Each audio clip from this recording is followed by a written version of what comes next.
Selamat pagi Bapak dan Ibu yang setia untuk belajar Alkitab di setiap hari Minggu pagi, sekolah minggu, kelas dewasa, pria dan wanita senior, Gereja Baptis Indonesia Getsemani, Jakarta. Damai sejahtera Tuhan Yesus Kristus menyertai kita semua. Mari kita membuka Alkitab kita dari Kisah Para Rasul pasal 17 ayat 16 sampai 34 sebagai dasar kita mempelajari pelajaran minggu ini, pelajaran yang ke-12 tentang pemberitaan Injil mengubah keyakinan kepada Yesus Kristus. Kita membuka Alkitab kita dan juga ada buku pelajaran kita yang ke-12 sudah kita buka. Dan saya senang kalau kita juga boleh menyiapkan minuman sambil kita belajar Alkitab. Teh, kopi, atau air putih silakan. Baik, mari kita akan membaca bersama-sama Alkitab kita. Ibu Arni akan membaca kebenaran firman Tuhan saat ini. Kisah Para Rasul pasal yang ke-17 ayat 16 sampai yang ke-34 dengan judul perikop Paulus di Athena. Ayat yang ke-16, sementara Paulus menantikan mereka di Athena, sangat sedih hatinya karena ia melihat bahwa kota itu penuh dengan patung-patung berhala. Karena itu di rumah ibadat ia bertukar pikiran dengan orang-orang Yahudi dan orang-orang yang takut akan Allah, dan di pasar setiap hari dengan orang-orang yang dijumpainya di situ, dan juga beberapa ahli pikir dari golongan Epikuros dan Stoa bersoal jawab dengan dia, dan ada yang berkata, apakah yang hendak dikatakan si peleter ini? Tetapi yang lain berkata, rupa-rupanya ia adalah pemberita ajaran dewa-dewa asing, sebab ia memberitakan Injil tentang Yesus dan tentang kebangkitannya. Lalu mereka membawanya menghadap sidang Areopagus dan mengatakan, bolehkah kami tahu ajaran baru mana yang kau ajarkan ini? Sebab engkau memperdengarkan kepada kami perkara-perkara yang aneh. Karena itu kami ingin tahu apakah artinya semua itu. Adapun orang-orang Athena dan orang-orang asing yang tinggal di situ tidak mempunyai waktu untuk sesuatu lain selain untuk mengatakan atau mendengar segala sesuatu yang baru. Paulus pergi berdiri di atas Areopagus dan berkata, hai orang-orang Athena, aku lihat bahwa dalam segala hal kamu sangat beribadah kepada dewa-dewa. Sebab ketika aku berjalan-jalan di kotamu dan melihat-lihat barang-barang pujaanmu, aku menjumpai juga sebuah mezbah dengan tulisan, kepada Allah yang tidak dikenal. Apa yang kamu sembah tanpa mengenalnya, itulah yang kuberitakan kepada kamu. Allah yang telah menjadikannya bumi dan segala isinya, Ia yang adalah Tuhan atas langit dan bumi, tidak diam dalam kuil-kuil buatan tangan manusia, dan juga tidak dilayani oleh tangan manusia, seolah-olah Ia kekurangan apa-apa, karena Dialah yang memberikan hidup dan nafas dan segala sesuatu kepada semua orang. Dari satu orang saja Ia telah menjadikan semua bangsa dan umat manusia untuk mendiami seluruh bumi, dan Ia telah menentukan musim-musim bagi mereka dan batas-batas kediaman mereka, supaya mereka mencari Dia dan mudah-mudahan menjamah dan menemukan Dia, walau Ia tidak jauh dari kita masing-masing. Sebab di dalam Dia kita hidup, kita bergerak, kita ada, seperti yang telah juga dikatakan oleh pujangga-pujanggamu, sebab kita ini dari keturunan Allah juga. Karena kita berasal dari keturunan Allah, kita tidak boleh berpikir bahwa keadaan ilahi sama seperti emas atau perak atau batu, ciptaan kesenian dan keahlian manusia. Dengan tidak memandang lagi zaman kebodohan, maka sekarang Allah memberitakan kepada manusia bahwa di mana-mana semua mereka harus bertobat. Karena Ia telah menetapkan suatu hari pada waktu mana Ia dengan adil akan menghakimi dunia oleh seorang yang telah ditentukannya, sesudah Ia memberikan kepada semua orang suatu bukti tentang hal itu dengan membangkitkan Dia dari antara orang mati. Ketika mereka mendengar tentang kebangkitan orang mati, maka ada yang mengejek dan yang lain berkata, lain kali saja kami mendengar engkau berbicara tentang hal itu. Lalu Paulus pergi meninggalkan mereka.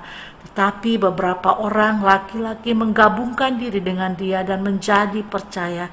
Di antaranya juga Dionisius, anggota majelis Areopagus, dan seorang perempuan bernama Damaris, dan juga orang-orang lain bersama-sama dengan mereka. Mari kita berdoa bersama. Bapa dalam surga, saat ini kami mau berdoa supaya Tuhan memberikan kami hikmat-Mu, hingga firman-Mu dapat kami pahami. Ketika kami memberitakan Injil, biarlah orang boleh mengubah keyakinannya kepada Yesus Kristus seperti firman Tuhan yang sudah kami baca bersama-sama. Kami siap belajar firman Tuhan. Di dalam nama Tuhan Yesus kami sudah berdoa. Amin. Bapak Ibu, kita akan memulai pelajaran kita untuk memahami terlebih dahulu mengubah keyakinan kepada Yesus. Mengubah keyakinan berarti kita menjadikan baru yang kita anggap kebenaran yang telah kita ketahui sebelumnya. Karena kita tahu ada kebenaran yang sejati daripada kebenaran yang sebelumnya kita ketahui. Itu sebabnya kita mengubah keyakinan kepada Yesus. Mengubah keyakinan kepada Yesus berarti kita menjadikan yang baru tentang Yesus itu sebagai keyakinan yang paling tepat, paling benar. Karena kita tahu kebenaran hanya ada di dalam Yesus. Beberapa sebab yang dapat mengubah seseorang untuk menjadi yakin kepada Yesus. Apa saja? Bapak bisa dan ibu-ibu bisa menjawab pertanyaan itu. Apa saja yang dapat mengubah seseorang untuk menjadi yakin kepada Yesus? Saya memikirkan 4 hal ini yang seringkali saya dapati untuk seseorang mengubah keyakinannya kepada Yesus. Yang pertama, dia menemukan kebenaran sejati dalam Yesus. Jadi, hanya di dalam Yesuslah kebenaran sejati itu ada. Dan orang itu melihatnya, meyakininya, dan kemudian mengubah keyakinan lamanya untuk ditinggalkan, dan dia menjadi yakin akan Yesus Kristus. Yang kedua, menyadari bahwa kebenaran sebelum percaya Yesus merupakan hal yang salah. Nah, ada orang yang mengatakan ini benar sebelum dia percaya kepada Yesus. Dia menjalaninya dengan penuh ketaatan. Tetapi setelah dia menemukan Yesus, dia tahu bahwa kebenaran yang sebelumnya dia anggap benar itu salah. Rasul Paulus mengatakan apa? Aku sudah meninggalkan yang lama dan sudah kuanggap seperti tidak berarti, karena aku sudah menemukan kebenaran yang baru.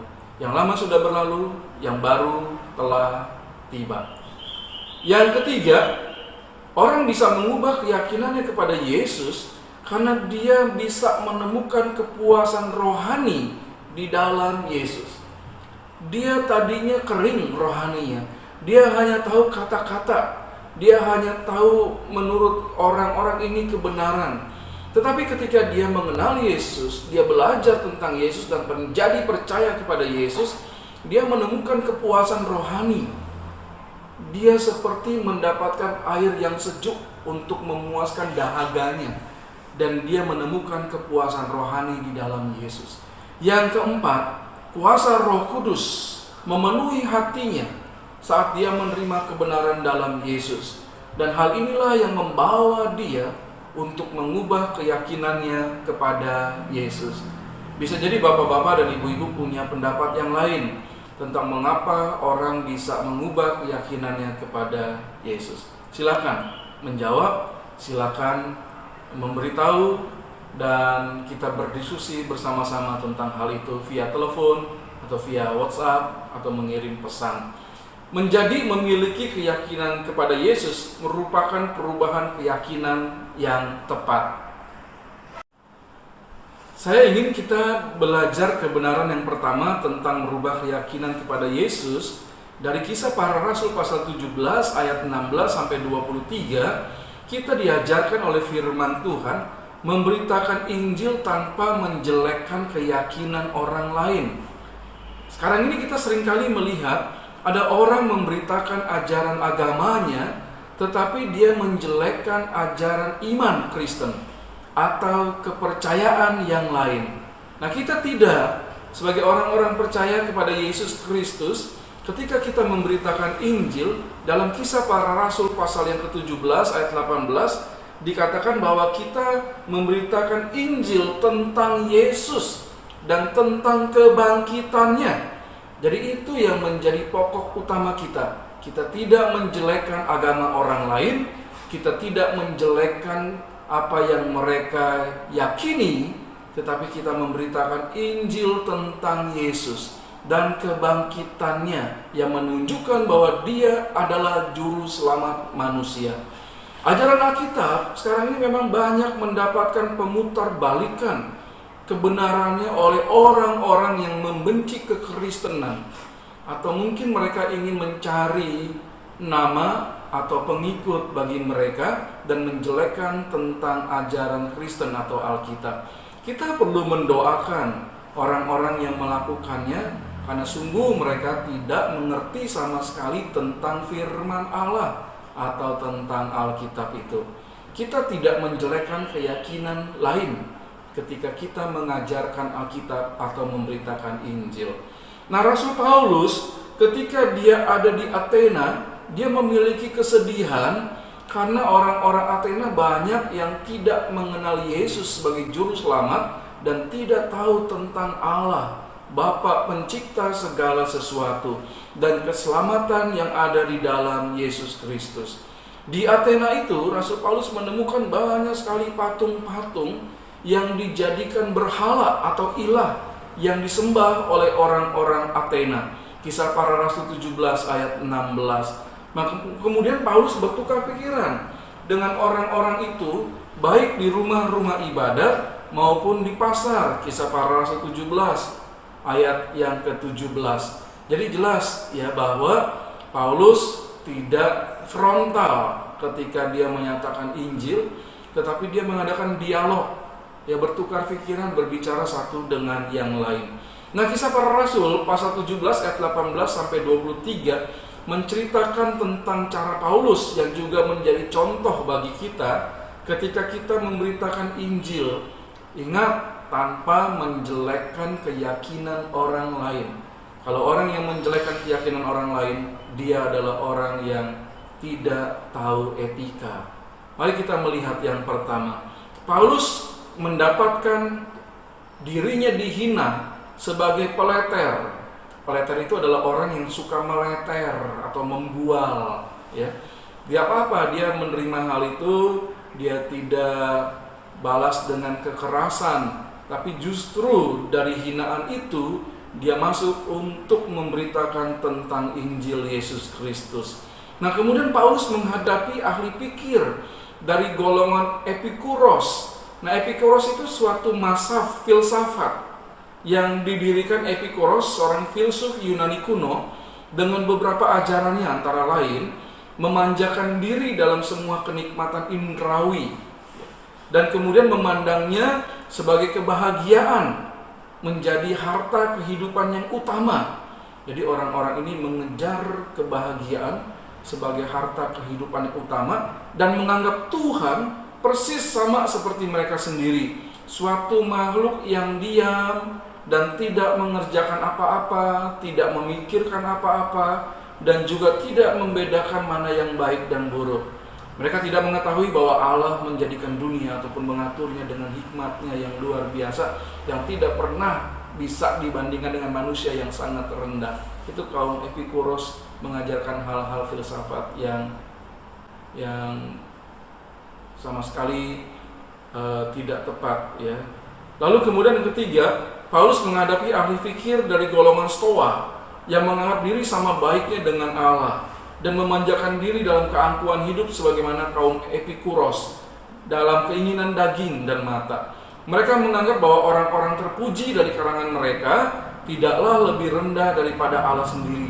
Bahkan mereka berani mengatakan filsuf-filsuf mereka itu lebih tinggi dari Allah si pencipta. Lalu yang keempat, Paulus memberitakan Injil tentang Yesus dan kebangkitannya Cukup menarik ya.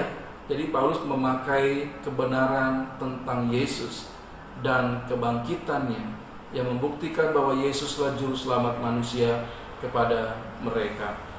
Nah, pernyataan Paulus itu yang kelima menimbulkan antusias orang untuk mengetahui ajarannya.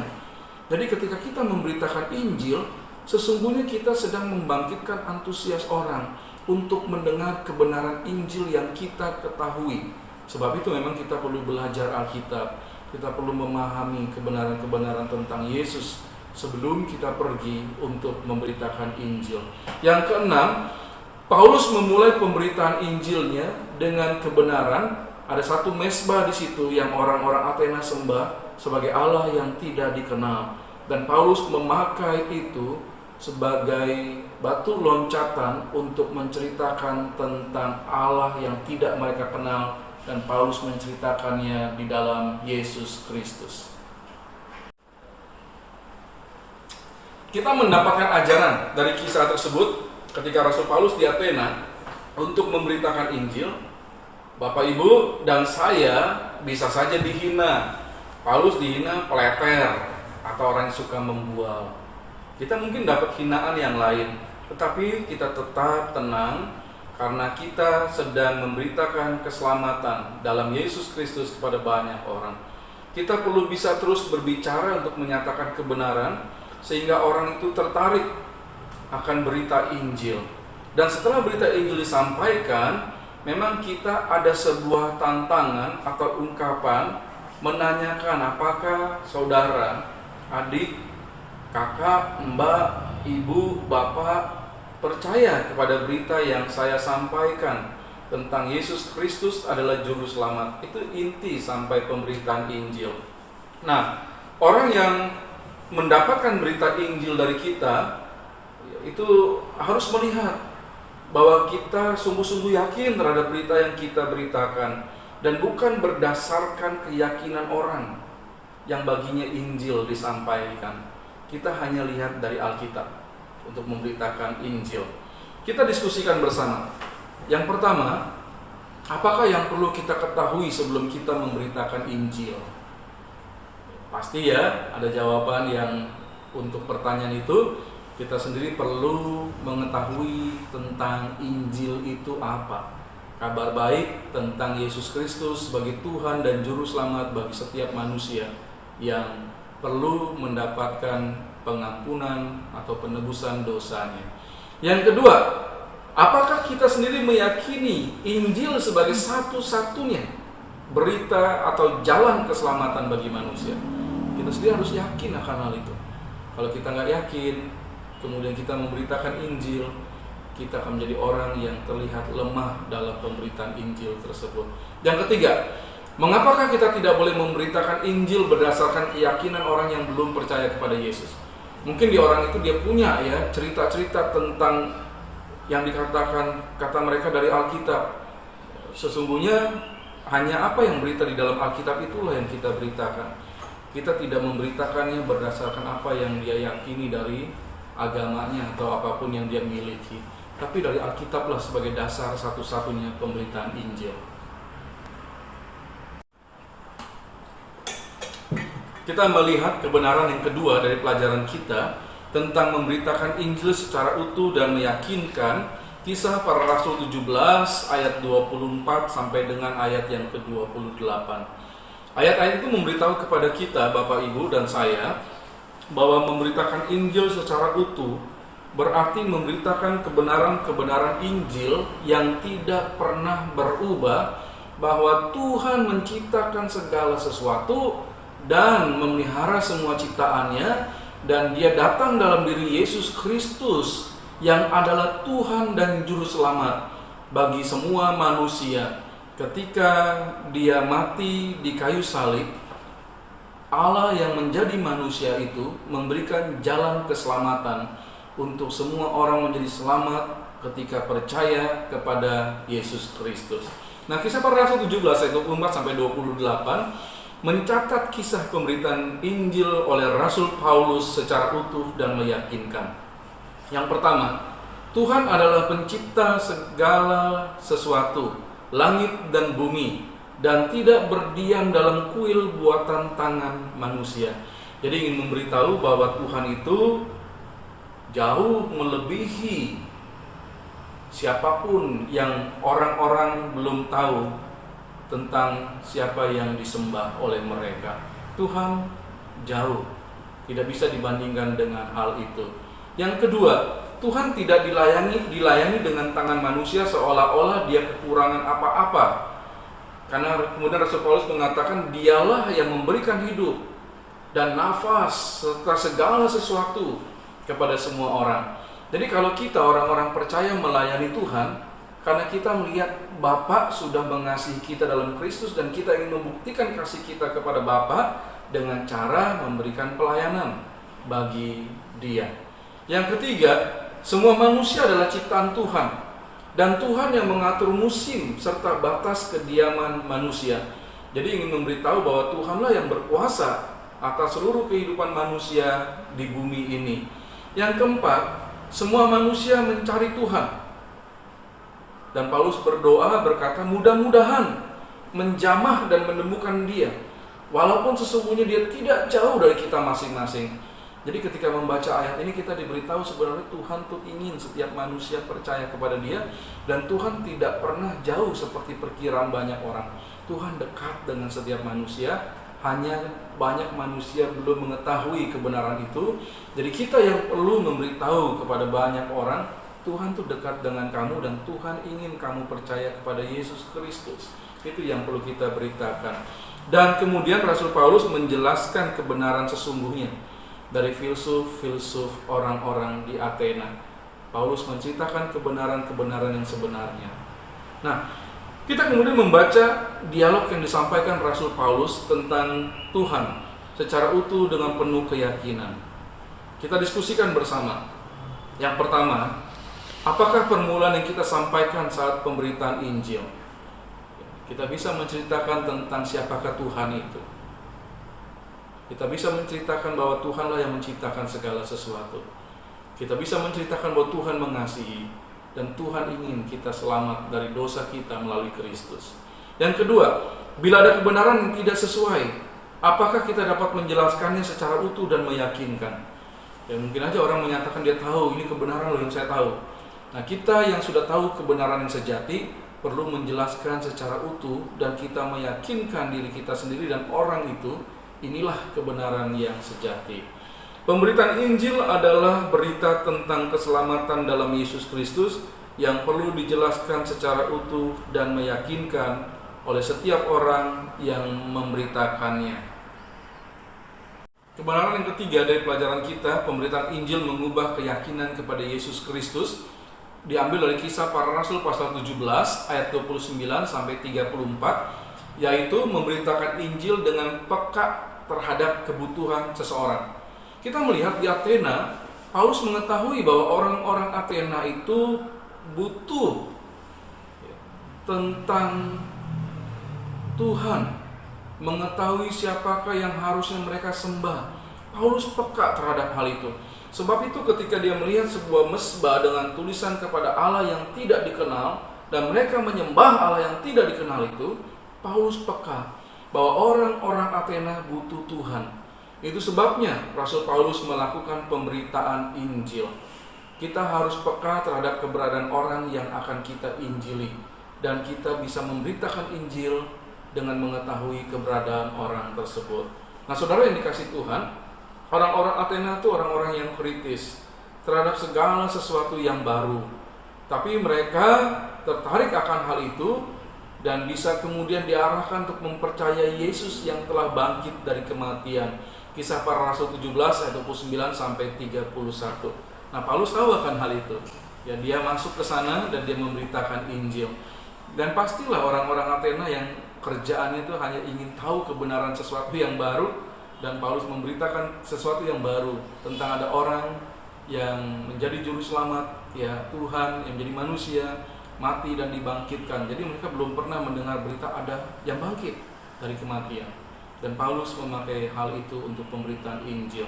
Nah, respon pendengar atas pemberitaan Injil yang disampaikan Paulus, yang pertama, orang yang menolak Injil kalau melihat Kisah Para Rasul 17 ayat 32. Dan tanggapan Paulus bagaimana? Dia tidak ada paksaan. Ketika orang tidak mau menerima Yesus Kristus atau berita Injil yang disampaikannya, dia pergi dan meninggalkan mereka. Dia nggak paksa loh, harus percaya. Kalau tidak, kamu mendapatkan hal-hal yang mendatangkan bahaya bagimu. Tidak. Dia sudah menyampaikan Injil, dia sudah mengajak orang untuk percaya kepada Yesus, dan ketika orang menolak, dia pergi meninggalkan mereka. Kisah Para Rasul 17 ayat 33. Yang kedua, jangan putus asa ketika kita memberitakan Injil, karena senantiasa ada orang yang menerima Injil dan percaya. Tetapi beberapa orang laki-laki menggabungkan diri dengan dia dan menjadi percaya. Di antaranya juga Dionisius, anggota majelis Areopagus. Bayangkan, seorang yang terhormat, yang memiliki keyakinan yang mendalam tentang kepercayaan lamanya, tetapi kemudian dia bisa mengubah keyakinannya kepada Yesus Kristus karena dia memang butuh Tuhan dalam hidupnya, dan Paulus memberitakan Injil kepada dia. Dan seorang perempuan bernama Damaris. Kalau ada seorang perempuan ditulis namanya, pasti dia orang yang terkemuka. Dia orang yang berarti dituliskan namanya, dan dia juga menjadi percaya kepada Yesus Kristus. Dan juga orang-orang lain bersama-sama dengan mereka.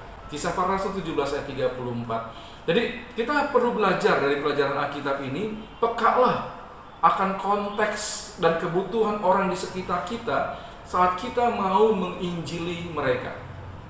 Kita merindukan setiap orang mendengar Injil karena mereka membutuhkan keselamatan dalam Yesus. Dan kita perlu menyadari, bisa jadi ada orang yang menolak Yesus, dan pasti juga ada orang yang menerima Yesus sebagai Tuhan dan Juru Selamat mereka. Jadi ingatlah bahwa kita harus peka kalau ada orang yang menolak Yesus, dan kita tidak pernah ada paksaan bagi mereka. Kita tidak pernah ada akal-akal yang licik untuk menarik mereka menjadi percaya Yesus.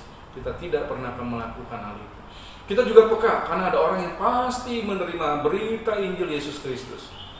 Jadi Injil perlu sampai kepada semua orang, karena kita harus peka mereka membutuhkan keselamatan dalam Yesus Kristus. Baik Bapak Ibu, kalau ada pertanyaan atau diskusi tentang hal ini, bisa menghubungi saya atau Ibu Arni. Kita akan berdiskusi bersama-sama, dan saya senang kita melakukan hal itu ya. Kita bisa berdiskusi bersama-sama. Sebagai akhir dari pelajaran kita pada minggu pagi ini, diingatkan kembali pemberitaan Injil mengubah keyakinan kepada Yesus Kristus dari Kisah Para Rasul 17 ayat 16 sampai 34. Saya membagikan 3 kebenaran. Yang pertama, kita memberitakan Injil tanpa pernah menjelekkan keyakinan orang lain. Kisah Para Rasul 17 ayat 16 sampai 23. Yang kedua, memberitakan Injil secara utuh dan meyakinkan. Kisah Para Rasul 17 ayat 24 sampai 28. Dan yang ketiga, memberitakan Injil dengan peka terhadap kebutuhan seseorang. Kisah Para Rasul 17 ayat 29 sampai 34. Seorang pemberita Injil membawa orang memiliki keyakinan keselamatan ada di dalam Kristus. Itulah pelajaran kita, sungguh menarik, dan mari kita lakukan dalam kehidupan kita sebagai Bapak, Ibu, orang-orang yang percaya kepada Yesus Kristus sebagai Tuhan dan Juru Selamat. Dan teruslah setia mengikuti pelajaran Alkitab gereja kita. Kita akan terus bertumbuh dalam pemahaman firman Tuhan. Baik, kalau ada keperluan, ada pertanyaan, ada diskusi tentang firman Tuhan, silakan menghubungi saya dan Ibu Arni. Mari kita akan berdoa bersama-sama. Bapa dalam surga, terima kasih karena kami boleh belajar Alkitab di Sekolah Minggu Gereja Baptis Indonesia Getsemani Jakarta, mengubah keyakinan kepada Yesus Kristus dari Kisah Para Rasul pasal 17 ayat 16 sampai 34. Dan biarlah dapat kami lakukan dalam kehidupan kami menjadi pemberita Injil, karena ada banyak orang membutuhkan keselamatan di dalam Yesus Kristus. Terima kasih Bapa, di dalam nama Tuhan Yesus kami sudah berdoa. Amin. Tuhan memberkati kita semua.